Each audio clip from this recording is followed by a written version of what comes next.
gives me great pleasure to introduce my brilliant colleague, Mark Jennings, who's been leading the Stratasys work with health systems and particularly focusing on value. And prior to Stratasys, Mark had various leadership roles serving the public sector. So over to you, Mark.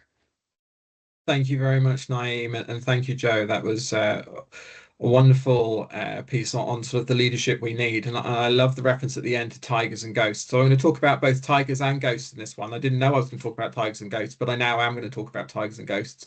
And I'm going to try and be a voice of optimism because we certainly think we can see where some of the tigers are and how they can be addressed. So if you move on, please, Carl.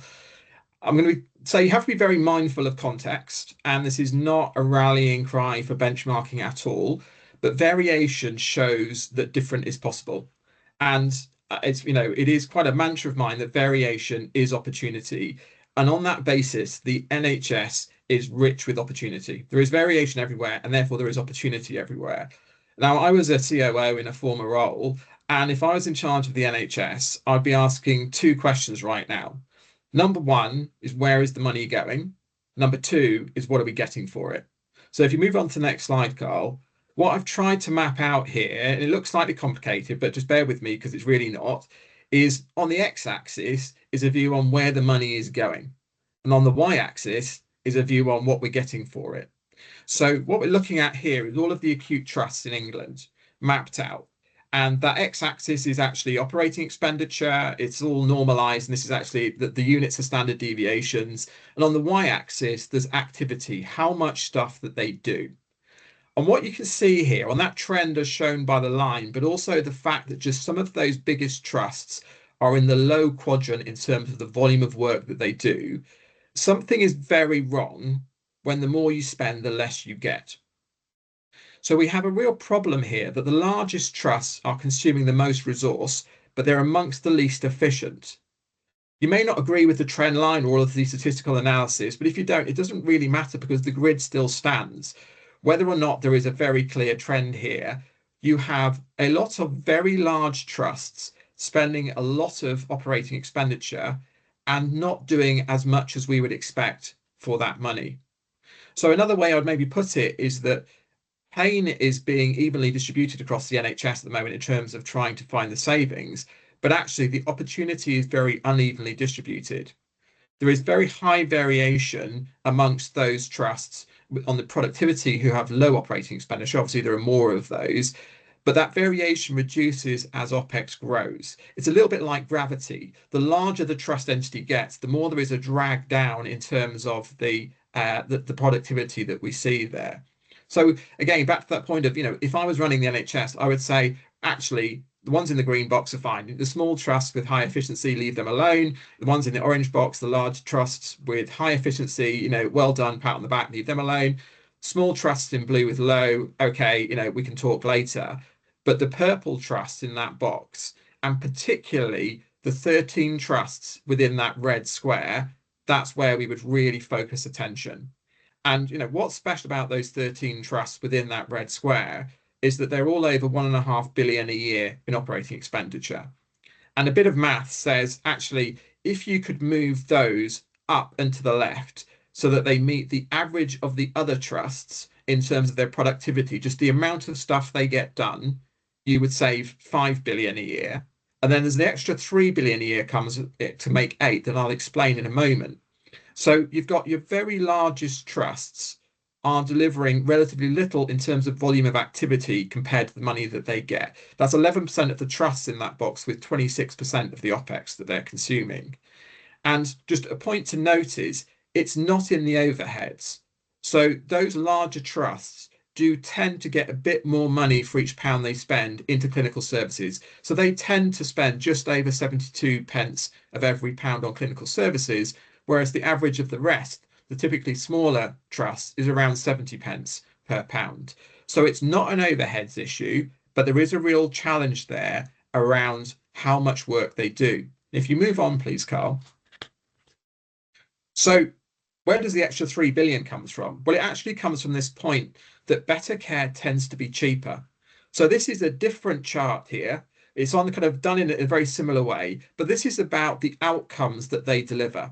So for the outcomes on the y-axis, we've used something that we call health alpha. That's something that we use within Stratasys to try and explain how much good outcomes a trust delivers relative to the disease prevalence within its population. We find that if you look at outcomes like mortality, like readmissions, like CNST costs, for example, and you don't look at the disease prevalence of the trust, you get a very skewed view. But once you apply the disease prevalence within their local population, you start to get a real sense of how well are they countering that disease prevalence in order to deliver valuable outcomes. And what you can see here is that there is, again, a significant slant where the larger trusts are also struggling to deliver value in that space. So the issue isn't so much overheads, and it's not about more money being spent on delivering better care. There is something in the clinical setup that is causing problems here. And Carl, if you just bring on the little animation there, there's 11 boxes, 11 trusts within that chart there. There again are the ones over 1.5 billion. Now, if you look, there were 13 in the original. 2 have jumped up into the orange box above. They're at the lower end of the large scale, but 2 of those trusts have jumped up. And just to sort of praise those in public whilst the rest remain anonymous, those 2 trusts jumping up that far above, the orange line in that box means about 500 lives a year saved at those 2 trusts relative to if they were on that orange line. And those are Mersey and West Lancs at the top and Newcastle upon Tyne just below it. So if you look at the kind of the ones that remain in the red box, if they were all to jump up just above that orange line, it would be about 1,800 lives a year in terms of the mortality difference. That's the kind of impact we're talking about here. Now, obviously context is everything, but there is a substantial case to say, actually, if we focus efforts, then maybe we can drive greater improvements. If you move on, please, Carl.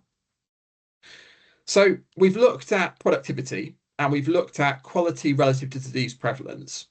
At Stratasys, we use a thing called the Stratasys Value Index to combine both of those and also take a view on wait times as well and give a single comparative score. And that allows us to track basically performance of trusts over time. And what we're really looking at here is the quality and context adjusted amount of work they do per £1,000 of funding that they receive. Obviously, it's adjusted for inflation over the years, and it's also adjusted to remove things like impairments and to take out HCAS costs, which would basically disadvantage the London trusts if we didn't do that. And what you can see here is all of the acute trusts in the northeastern Yorkshire region. Now, I've picked northeastern Yorkshire because there is the greatest variation between the bottom and the top in terms of basically a 3x variation on what value you get in terms of good work done per £1,000 of funding. But if you picked any region in the country, you would get at least a 2x variation. And what you'll also find is that typically, as you have here, the largest trust in the region is the lowest line. Now, if you look at every other region in the country, either the largest or the second largest trust will be your bottom line on this graph.